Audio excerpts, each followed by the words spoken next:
সোদপুর নিবাসী এক ভক্ত দীর্ঘদিন ব্যবসা সমস্যার মধ্যে লোনে জর্জরিত হয়েছিল, কোনোভাবে তার দোকান চলছিল না।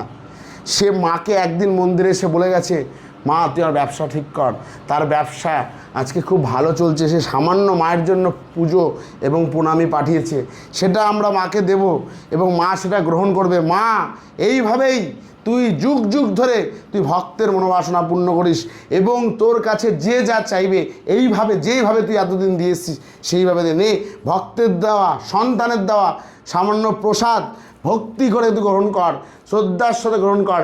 কালী কালী মহাকালী কালীকে চ পরমেশ্বরী ধর্মাত্মক্ষদ দেবী নারায়ণী নমস্তে। মা এইভাবেই সর্বভক্তকে মঙ্গল করিস। তুই জীবন্ত, তার কারণ ভক্তরা তোকে জীবন্ত বলে, কারণ তোর দরজা দিয়ে কোনোদিন কেউ আজ পর্যন্ত খালি হাতে ফিরে যায়নি এবং না জানি যায়। এইভাবে মহিমা প্রচার করিস এইভাবে। এবং যারা ফেসবুকে এই ছবিটা দেখছেন অবশ্যই জয় মা পরমেশ্বরের ভিডিও শেয়ার করবেন। আপনার হাজার সমস্যা মা দূরীকরণ করে। ভারতবর্ষে এমন এক মন্দির, যে মন্দিরে আসতে গেলে কোনো টাকা পয়সা কিছু লাগে না। আজকে ডেটে দাঁড়িয়ে সেব আপনি অন্তরের ভক্তি নিয়ে মার কাছে আসবেন, মন থেকে মার কাছে প্রার্থনা করবেন, মা আপনাকে দুহাত তুলে দেবেন।